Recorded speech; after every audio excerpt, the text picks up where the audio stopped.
Fala galera, sejam muito bem-vindos a mais um episódio do podcast Fala Galera dentro do CTcast. E eu te convido a se inscrever no canal, ativar as notificações e acompanhar semanalmente o nosso conteúdo nas plataformas do Spotify, Deezer, Google Podcasts, Apple Podcasts, YouTube e no site do CT Segurança. E eu conto com você para compartilhar este conteúdo nos grupos de WhatsApp, no Telegram, nas redes sociais e incentivar os seus colegas a ouvir e participar junto com a gente. Anota aí o nosso WhatsApp. É o 11 98987 7715 e o seu áudio com sugestões, dúvidas e proposta de temas pode entrar nos próximos episódios, neste que é o momento Fala Galera!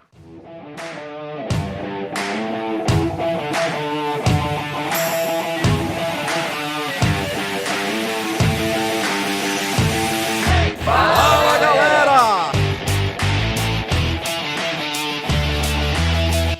Fala galera, aqui Thiago Pavani, responsável pela ISC Brasil. Estou aqui para mandar esse áudio para o meu amigo Ren, da Ogen, tecnologia incrível israelense presente aqui no Brasil, fazendo sucesso. Eu tive a experiência de visitar alguns usuários finais usando essa solução e o índice de satisfação é impressionante, incrível. A eficiência, a qualidade, a tecnologia fantástica. Sucesso, meu amigo, e conte conosco com essa parceria e essa solução que realmente veio para fazer um diferencial no mercado. Um grande abraço.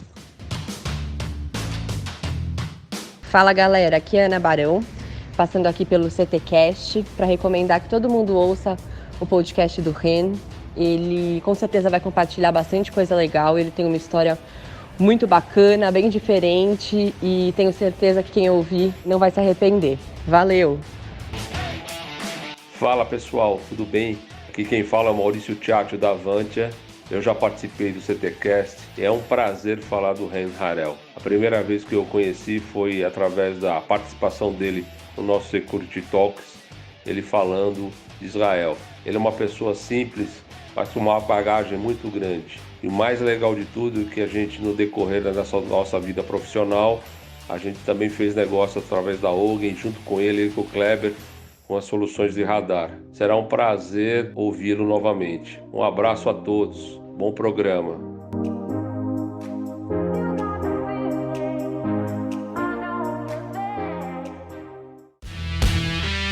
Com o patrocínio da X-Cabos Distribuidora, da Ogen Tecnologias Israelenses Inovadoras, da ParkSeg Treinamentos e da Techboard Latam, começa agora mais um episódio do CTcast. E hoje participam comigo o mestre sem cerimônias, Christian Visval. Fala galera! E o nosso convidado especial deste episódio, Ren Harel. Fala galera! O Ren nasceu em Israel em 1970. Frequentou a escola religiosa até os 18 anos de idade. Serviu por 5 anos no serviço militar israelense numa unidade de elite de infantaria, chegando ao posto de capitão. Entrou no Serviço de Segurança Nacional, na Unidade de Segurança de Embaixadas, no Ministério de Relações Exteriores de Israel, e sua primeira missão foi em Moscou, lá no ano 2000. Em 2002, chegou aqui no Brasil como chefe de segurança na Embaixada de Israel em Brasília. Entre 2005 e 2011, morou e trabalhou lá na Argentina, fazendo negócios na área de segurança, consultoria e projetos. Em 2011, recebeu uma proposta para ser CEO da Global Advising em São Paulo, onde ficou até 2016, até que fundou a Ogen. Muito bem-vindo, Ren. Muito obrigado, Kleber, Christian. É bom estar com vocês aqui. E o nosso tema de hoje será: estamos em guerra? Ren, conta um pouco para nós dessa tua história, vindo de Israel e chegando até o Brasil. Se estamos em guerra é uma boa pergunta. A gente pode se perguntar isso todos os dias, né? Até os 22 anos já participei em 3 guerras. Conhecendo guerra de perto, aos 3 anos, minha primeira lembrança na vida foi as sirenes da Guerra de Yom Kippur. O país de Israel estava com risco de deixar de existir nessa guerra. O fator surpresa foi muito brutal e imediato quando os egípcios e os sírios invadiram as fronteiras de Israel sem nenhum sinal prévio, no dia mais sagrado do ano para os judeus, que é um dia onde os judeus costumam rezar. Então, a sensação que eu lembro, e depois muitos anos lendo e refletindo e escutando os adultos falando, a sensação de guerra é uma sensação de fim, uma sensação de catástrofe, onde você pode perder tudo que você tem, inclusive vida de tudo que você ama e conhece, em um segundo. Em Israel é muito comum, todos nós temos algum parente que já morreu em algum atentado, morreu em alguma guerra, alguma ação militar. Aos 12 anos, meu pai foi como soldado de reserva na guerra de Líbano, a primeira guerra do Líbano, hoje chama, porque em 2006 começou outra.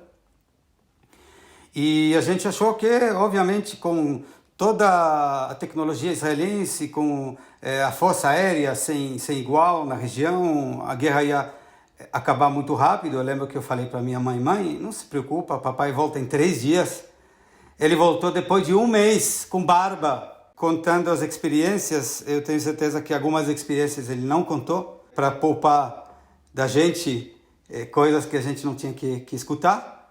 Aos 21 anos, já como tenente jovem, a Guerra do Golfo, onde eu já tinha responsabilidade sobre a vida de outros soldados, com 20, 21 anos. Não foi uma guerra de tropas, mas foi uma guerra onde todas as noites a população se fechava em casa, esperando mísseis cair. Quem lembra do Saddam Hussein do Iraque? Ele ameaçava lançar armas químicas e todo mundo à noite se fechava nos quartos, todas as famílias com máscaras de gás já prontos para receber um bombardeio. Em Israel, o exército é obrigatório tanto para homens como para mulheres, né? Mas existe um patriotismo diferente, um orgulho de servir diferente, que você vê isso, por exemplo, aqui no Brasil, que muitos, assim, você pega os jovens com 17, 18 anos e fala, cara, não quero isso nunca pra mim, ou por filhos, até vira motivo de brincadeira com algumas pessoas, mas lá é diferente, né? Apesar de ser obrigatório, tanto o homem como pra mulher, é um orgulho, né? Eu lembro que, quando eu estudei na faculdade, a gente tinha essa pergunta, a sociedade israelense é militante ou não é? E uma boa pergunta, a conclusão é que, no final, porque a gente recebe na veia uma educação que é muito patriota. Você sabe que em algum momento vai chegar a sua vez de colaborar com a segurança nacional. Aos 16 anos já os jovens começam a entrar nessa vibe, começando a se organizar, receber material, poder visitar o exército e receber um pouco palestras, respostas, dúvidas, né? A sociedade vai preparando essa geração dos meninos e meninas que vão fazer 18 anos, e os homens têm serviço obrigatório de 3 anos e as meninas de 2 anos. E meus 2 filhos já estão... a minha filha já terminou o serviço militar e meu filho está, nesse momento, fazendo o serviço militar dele, no curso de sargentos, também na infantaria. Ô Ren, falando um pouco sobre essa questão das guerras, certa vez você me falou, Ren, que Israel não tinha o direito de perder uma guerra. Para o pessoal que não tem ideia do tamanho de Israel, a gente está falando numa população de pouco mais de 8,8 milhões, né, de habitantes, e o tamanho, comparado com o Brasil, parece-me que compara ao estado de Sergipe. Israel é um país muito pequeno, 8 milhões de pessoas, incluindo os árabes, incluindo os ortodoxos, incluindo as minorias que a gente tem de cristãos e drusos e beduínos e tudo isso, tá? Estamos falando de se não me engano, menos da cidade de São Paulo de população. Se a gente está falando em 22 milhões de habitantes, né, na cidade de São Paulo. E de tamanho, estamos falando de um estado menor que o Sergipe, e as laterais da fronteira, estamos falando de uma faixa de 40 quilômetros de um ponto para o outro. Na teoria, o exército da Jordânia consegue chegar em Tel Aviv em 40 minutos. Se ele conseguir, né? Mas estamos falando de tempo, de distância. As distâncias são mínimas. Não tem distância para conseguir se preparar a uma invasão. E um pouco dessa razão de não poder falhar. E aí vem a tradição de sistemas extremamente confiáveis, robustos. Como que a indústria militar, de alguma forma, impacta, Ren, na indústria civil lá em Israel? Então, impacta muito, por vários motivos. Primeiro, somos poucos. Eu não consigo fazer um soldado, 5 soldados. Mas eu consigo dar na mão de um soldado um poder de 5 soldados com tecnologia. E essa é a ideia. Então, a demanda da tecnologia para salvar vidas foi desde o começo.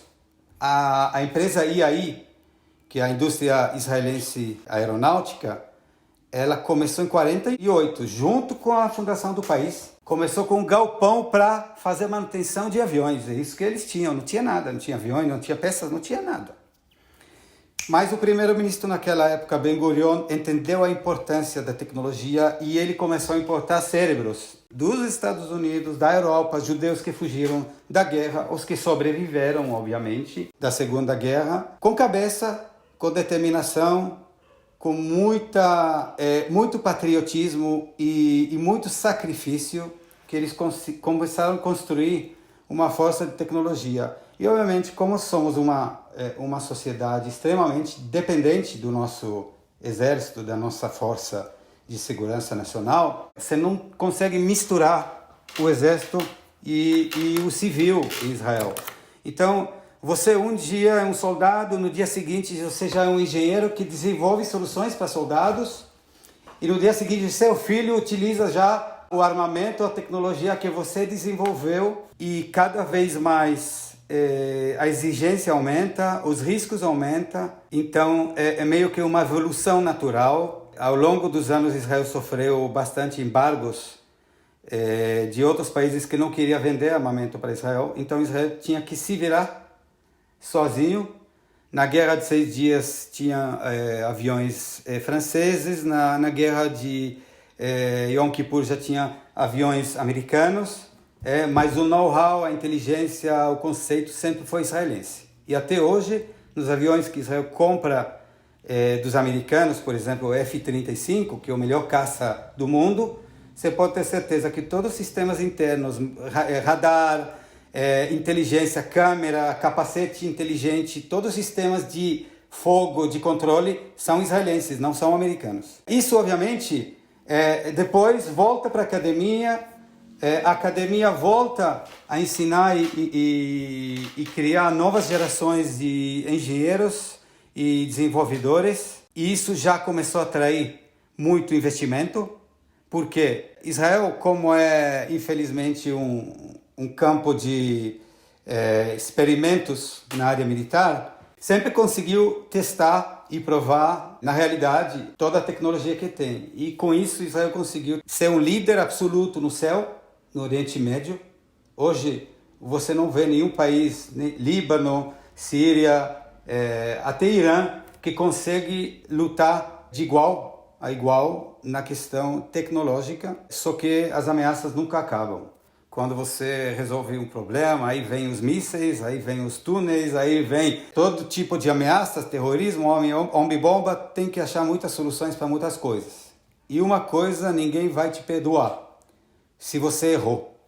Se você errou e esse erro custou em vida humana.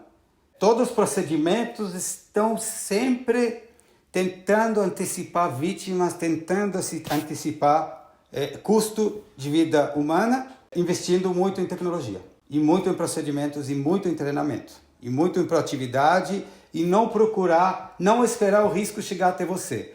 Vai lá, você antecipa o risco, detecta o risco e tenta eliminar ele quando ele está ainda longe de você, para não precisar enfrentar ele depois numa situação que você está inferior taticamente. Numa guerra não existe a oportunidade de erro, né? Errou, custa a vida. Agora, uma coisa que é interessante isso de não ter oportunidade de erro e também de depender da pessoa que está do seu lado, como a sua vida, né? Quando você imagina até a questão disso trazendo para o mundo corporativo, Ren, ensinamentos de trabalho em equipe, de como capacitar a pessoa que está do teu lado, e às vezes em uma equipe comercial, onde um vendedor não escolhe o vendedor que está do lado dele no mesmo time, mas que todos dependem do mesmo resultado, a empresa depende do mesmo resultado. Que ensinamentos você pode dar para o time crescer junto? Para o time crescer juntos, eles têm que ter um objetivo em comum na vista e todo mundo tem que saber qual que é o objetivo que todos têm em comum. Isso é a primeira coisa que o líder da equipe tem que fazer. Qual que é o nosso objetivo e como remamos todos para a mesma direção, como ajudamos todos a fazer isso. E isso você talvez aprende no exército de uma forma um pouco mais instintiva, um pouco mais intuitiva, porque você é um moleque de 19 anos, 18 anos, que já comanda outros moleques que estão, talvez, 6 meses mais jovens que você. Ou seja, você está comandando uma galera que 6 meses atrás você estava no lugar dela.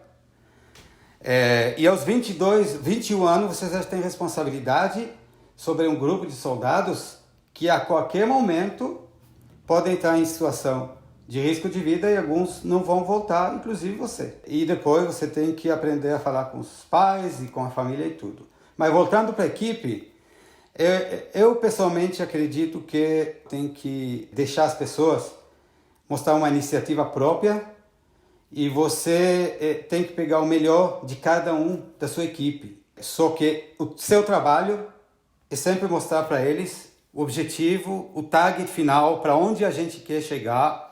E seu trabalho é tentar ajudar cada um a ser o melhor na área dele, para ele trazer para você as melhores ideias. Você como líder não vai ter sempre as melhores ideias, isso é impossível.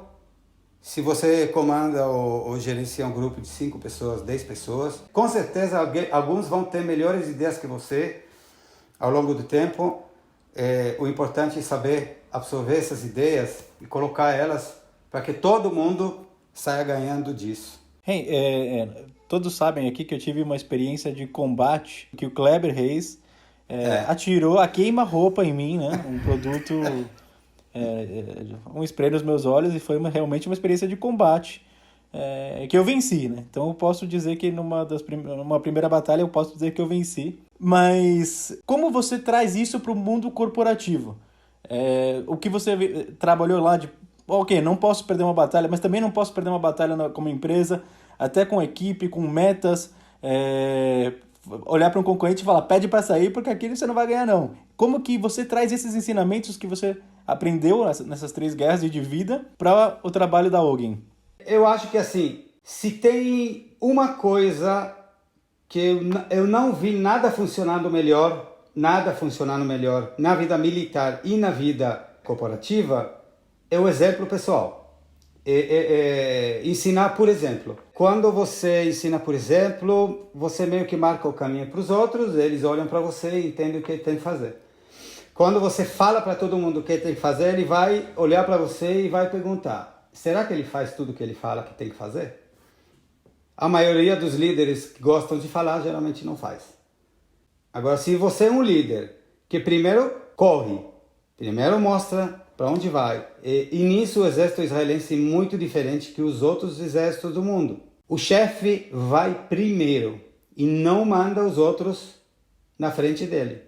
Estamos falando que é o único exército no mundo que um chefe de companhia, que é um chefe de 120 soldados, que é uma unidade de fogo muito forte, muito grande. O chefe de companhia em Israel, ele está na linha de frente da batalha. E se ele cai, o vice dele vai substituir ele. Mas ele não vai ficar atrás porque ele vai ficar sempre no lugar onde ele é mais necessário. Então, no mundo corporativo, você quer ser um líder, esteja sempre no lugar onde mais precisam de você. E mostra para a sua equipe o exemplo. Você quer que ele trabalhe muito? Trabalhe você também.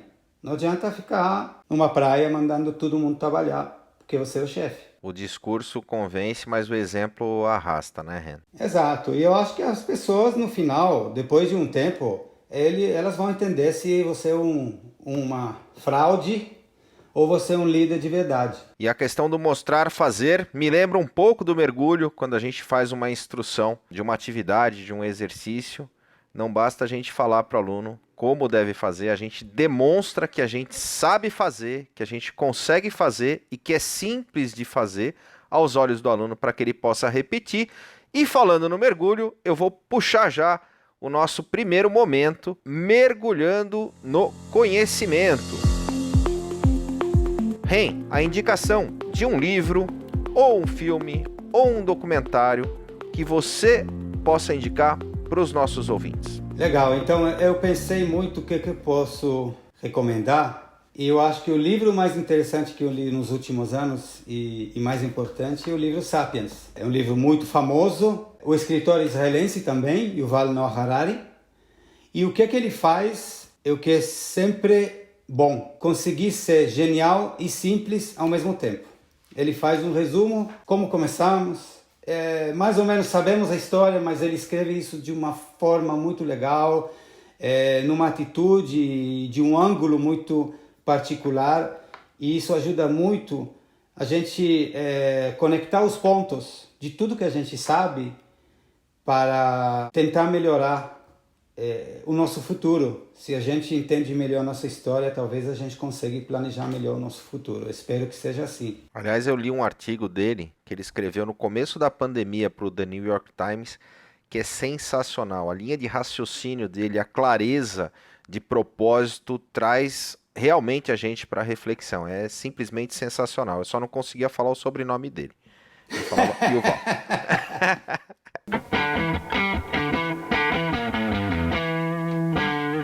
Momento Passo do Gigante.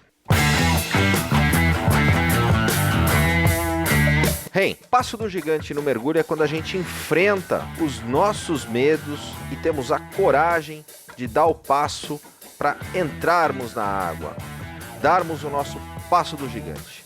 Pode ser um momento da vida pessoal ou empresarial em que você teve que enfrentar os seus medos e dar o passo do gigante. Passo do gigante do Ren Harel. Com certeza, o meu maior passo do gigante foi quando decidi sair da Global Advising, onde eu era CEO, só que eu queria um melhor controle sobre a minha vida e eu tinha uma ideia e uma visão, fazer as coisas de um jeito que não era possível fazer dentro da empresa onde eu trabalhava. Obviamente, eu saí de uma zona de conforto muito grande. Eu podia continuar, mas para mim, já com 45 anos, foi meio que última oportunidade para conseguir fazer aquilo que eu realmente quero fazer e não sou obrigado a fazer.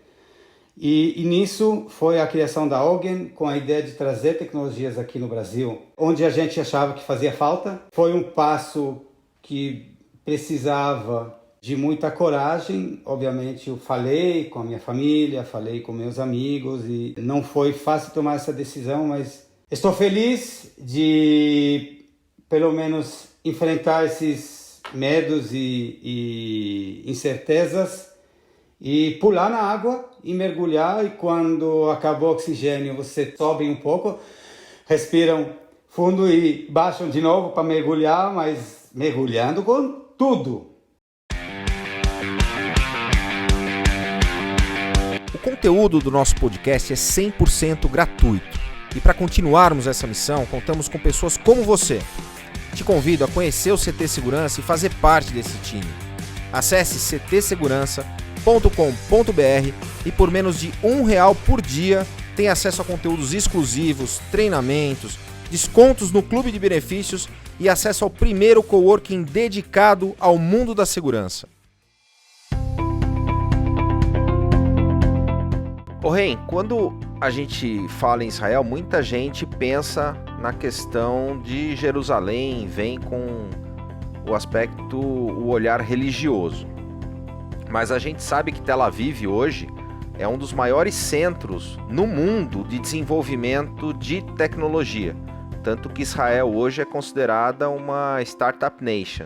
A que você atribui Israel ter conseguido esse nível de destaque em tecnologia mundial? Tem essa questão, obviamente, que chama o gênio judeu, que aí você vê realmente que tem um pequeno grupo de judeus, geralmente europeus, que conseguiram conquistar áreas muito além do tamanho relativo na população. Então, acho que já tem uma base intelectual, porque isso não cresce, não acontece em um dia. Mas, pulando um pouco para nossos tempos, nossa época, existe um divisório de água na questão de tecnologia em Israel militar, que começou nos anos 80. Israel, naquela época, tinha a ideia, a ambição de conseguir desenvolver do zero um avião de combate, de caça, 100% israelense, 100% azul e branco, que a gente chama. E aí começou a trabalhar num projeto muito megalomaníaco de conseguir construir um avião desse. Só que quando o avião estava começando a ficar bom, os americanos vetaram de forma que não tinha muito como discutir, porque Israel recebe dos Estados Unidos ajuda bilionária anual.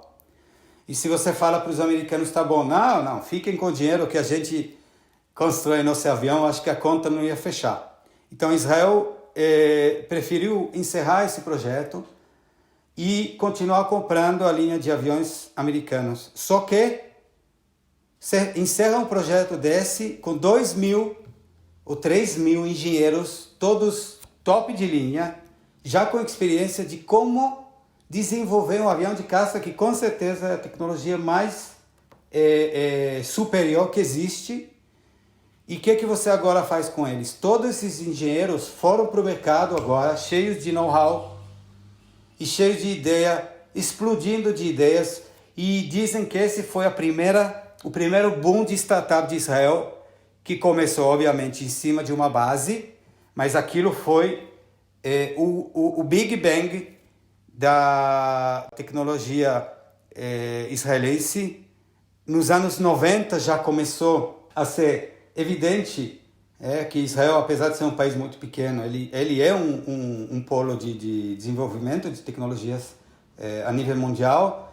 Em 94, 95, a primeira tecnologia israelense conhecida a nível mundial, a ICQ, o primeiro messenger da internet. Mas realmente tem algumas empresas que ficaram famosas a nível mundial, a Mobileye, a Waze, tem muitas, mas realmente são milhares de empresas que foram ou vendidas ou fazem parte hoje do cenário mundial da tecnologia. E hoje a tecnologia e os startups em Israel são o locomotor da tecnologia e da economia desse país. E é muito legal essa questão que você citou, Ren, sobre a questão da educação, da valorização da educação em Israel, né? Sim, a educação é educação pública, gratuita. Isso é muito importante porque todas as classes têm a mesma educação. Isso ajuda a diminuir um pouco as diferenças sociais e ajuda a construir uma sociedade um pouco mais igualitária. O objetivo de todos nós que queremos viver em paz e queremos que um mundo melhor para todos nós. A educação realmente, na questão de segurança, na questão de patriotismo, começa numa idade jovem. Eu, nascendo em 1970, em Israel, nos anos 70, você não podia chutar uma lata vazia na rua, porque tinha risco de explosão. Então você é exposto a campanhas na TV, outdoor, que não pode mexer em objetos suspeitos, que não pode, que tem que chamar a polícia em qualquer suspeita, e a polícia vem e isola a área e chama aquele robô que vai explodir o objeto suspeito. Hoje já as fronteiras são muito mais protegidas. Depois de 2 ou 3 turnos de batalha com os palestinos nos últimos 15 anos, as fronteiras já são quase fechadas hermeticamente, totalmente. Então, esse cenário, esses riscos já não aparecem, você não tem quase objetos suspeitos na rua, não tem mais homem-bomba, não tem ônibus explodindo como acontecia 15, 20 anos atrás. Hey, você colocou isso, mas eu lembro ano passado, você estava lá em uma viagem e eu acho que eu estava até falando com o Kleber aqui. Tô conversando com o Rei, mas ele não pode falar agora porque tá tendo um bombardeio ali. Ele tá deitado na rua. Mas daqui a pouquinho ele me liga de novo. É verdade. Eu estava indo para uma reunião e, bom, era dessas épocas que o Hamas lança mísseis, foguetes da faixa de Gaza. Praticamente Tel Aviv fica a 70 quilômetros de Gaza, está dentro da área de cobertura desses mísseis. Existe o sistema antimíssil, né? Iron Dome, a capa de ferro, só que ela não é 100%. Alguns mísseis podem não ser interceptados.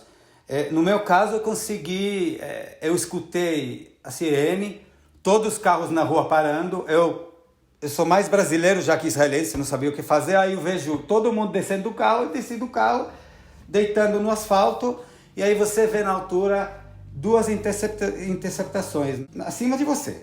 Assim, 2 boom, aí depois de 5 minutos não acontece nada, todo mundo entra no carro e vai embora. Para um pouquinho, tava rolando aqui um bombardeio, já te ligo daqui a pouquinho, 5 minutos a gente continua, tá?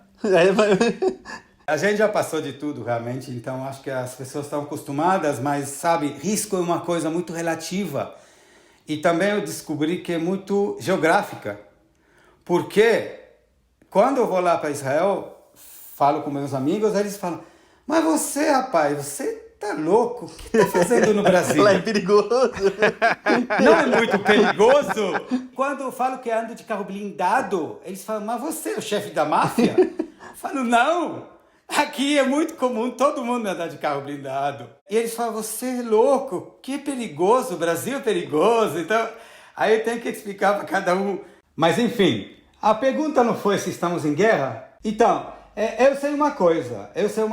100 anos atrás, exatamente 100 anos atrás, o mundo passou pela gripe espanhola. A gente não sabe falar sobre muitas coisas, a gente só sabe falar as coisas que a gente sabe. Eu sei que em 1914 começou a Primeira Guerra Mundial.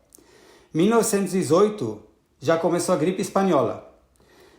1939 começou a Segunda Guerra Mundial. A gente está falando em 20 anos, 2 guerras mundiais e uma gripe espanhola que dizem, ninguém sabe, que matou entre 50 e 100 milhões de pessoas. Juntando as 2 guerras mundiais, podemos falar 200 milhões de pessoas. Agora, perspectivas. Quantas pessoas morreram até agora no mundo dessa gripe? 1 milhão. 1 milhão, se você coloca numa planilha Excel, você recebe 0,00000 alguma coisa da população mundial. É óbvio, tem que tomar muito cuidado, não podemos deixar a pandemia espalhar sem controle, mas acho que, olhando o resultado, estamos com certeza muito melhor. E não só isso. Quanto tempo a gente precisa para se recuperar de uma guerra com todos os homens que morreram, todas as mulheres que foram vítimas, crianças, todo mundo tem que voltar, começar a recuperar a economia, lamber as feridas, os traumas, tem que construir uma sociedade do zero. Hoje não é a situação, a sociedade continua na mesma situação. A gente não tem nenhuma falta de alimentação, comida. A gente é como um corpo que se cuida sobre um risco, abaixa, diminui a atividade e depois que voltar, vai voltar com tudo. A questão é, vai ter vacina, não vai ter vacina? Quanto tempo ainda vamos precisar trabalhar dessa forma? Mas o que a gente está vendo? Que tem algum tipo de adaptação na solução. Muitas empresas que já se adaptaram, muitas pessoas que já se adaptaram. É muito bom que o governo ajuda e tem que continuar ajudando. Tem setores inteiros que vão ter que se reinventar, mas não é uma guerra. Não tivemos o sofrimento, as lágrimas, o choro. Sim, temos muitas famílias que perderam familiares para essa pandemia. É triste, mas ao mesmo tempo a gente tem que lembrar que tem doenças e acidentes e conflitos o tempo todo. Isso não para nunca. Isso mais uma crise que a gente vai ter que superar, mas com as tecnologias de hoje é mais fácil que nunca. Se a gente volta a falar de 100 anos atrás, eles não tinham nada. Não tinha tecnologia, não tinha nem linha fixa de telefone para falar. Hoje a gente conversa, tem Google, tem computador, tem internet, tem WhatsApp, tem inteligência artificial que nos ajuda a entender tendências da doença, tendências das vacinas, tendências e estatísticas de índices de mortos e de doentes. Estamos relativamente bem. Agora vamos matar esse vírus e continuar com a nossa vida. Ô Ren, você falou em tendências e em tecnologia. Na tua visão, o que vem de novidade agora de Israel trazendo um pouco para o nosso mercado de segurança? Boa pergunta. Tendências é sempre uma aposta, né? Mas acho que a gente não arrisca muito dizer que vai acelerar tudo que é uso de inteligência artificial, processamento de máquina. A gente vai se livrar de processos cotidianos e vai passar cada vez mais essas responsabilidades para software e para sistemas. Integração. Isso é chave. Tudo vai para integração, tudo. A gente vai ver um mundo de link, que todo link fala com outro link. Isso é muito importante, entender automação, integração, simplificar tudo que a gente faz hoje com tecnologia. E a parte da cybersecurity também, né? Que Israel desponta aí com muitas startups. Bom que você mencionou. Qual que é a maior unidade hoje do exército israelense? A unidade de cybersecurity é a maior. O exército mais avançado do Oriente Médio tem a maior unidade dele hoje, cybersecurity. Meninos e meninas que nunca vão saber o que fazer com uma arma, estão na frente da batalha. Israel e Irã já trocaram umas porradas. Irã mandou atacar uns reservatórios de água, tentando mexer com os químicos, tentando envenenar as águas. Israel, como contra-ataque, conseguiu tirar de funcionamento um porto marítimo no Irã e deixou ele sem operação durante uma semana. Então esse foi... se esse foi as guerras do futuro, então já estamos nelas. Fica aquela curiosidade se é verdade os sistemas de interceptação de mísseis que não vão mais ser feitos de forma física. É verdade isso, Ren? É verdade. Star Wars já está aqui, gente. A famosa Rafael, que é uma empresa também realmente de ponta, tecnologia de Israel, conseguiu desenvolver um sistema de interceptação de mísseis com laser. Como? Não sei. Eu li sobre isso, mas eu não entendo o suficiente. Mas eu entendi que eles conseguiram fazer isso com consumo de energia tão baixo que você só vai pagar uns dólares por cada interceptação, que é o custo da conta de luz. Isso vai ser o custo da operação. Então, se hoje eu preciso investir $20 mil para interceptar um míssil com outro míssil que eu tenho que lançar e calcular que ele vai pegar no ar, com laser fica muito mais fácil. Você consegue interceptar uma grande quantidade que cai ao mesmo tempo. Então, se hoje o Hamas, por exemplo, lança 10 foguetes, tem chance que 7 vão ser interceptados, mas 3 vão cair. Com laser, você já consegue interceptar e chegar num outro patamar de luz contra ferro. E o luz sempre vai ser mais rápido, mais preciso e muito mais letal. E entrando um pouquinho nesse detalhe de tecnologias e ações diferentes, vocês da Alguém trouxeram soluções para o Brasil de ponta diferenciado. Eu queria só que explique para quem não entende o que é o radar, o que é a mina e como isso ajuda a parte de tecnologia para o mercado de segurança. O que a gente tem hoje no mercado de proteção perimetral são sistemas que vão te avisar quando alguém encostar no seu perímetro. Os radares e as minas trazem um conceito de prevenção. Alguém já andou aqui no escuridão total uma vez? Total, sem usar lanterna, sem usar absolutamente nada. À noite é muito difícil identificar qualquer coisa. E por esse motivo que os bandidos preferem invadir à noite, né? Não é por acaso. E hoje as tecnologias que a gente tem para prevenção de invasão em perímetros, em áreas, em propriedades, são muito limitados.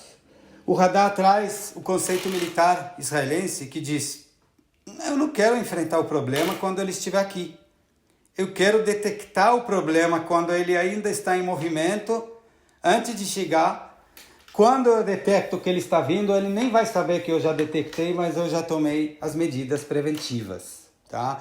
Então, eu estou tentando passar o fator surpresa para mim e eu ficar com essa carta. Né? E se hoje a gente está sendo surpreendido por invasões, o nosso conceito é totalmente contrário. Reverte a situação, detectando ele a 200, 300 metros, 500 metros.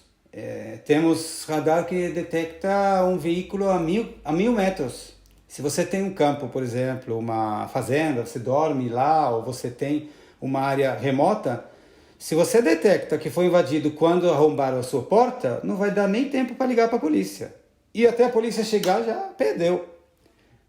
Mas se você detectou 2 minutos antes, já muda totalmente a situação. Agora você está em controle da situação, você que recebeu o alerta prévio, e você que vai conseguir se preparar melhor e reagir muito melhor. E o que são as minas da Ogen? As minas são o maior medo de alguém, de um ladrão que vai entrar na área e não vai saber onde que ele vai pisar na mina, em vez de pisar na bola. As minas são sensores que você enterra e eles têm uma área de cobertura de mais ou menos 7 metros. E se você pisa dentro dessa área de cobertura da mina, ela vai detectar você como humano e vai mandar uma notificação na central, vai poder ligar a câmera, você vai poder enxergar. A gente tem um caso muito legal na África, que uma zebra passou na frente de uma porteira, numa fazenda, e pisou na mina e temos uma foto da zebra que passou em tempo real.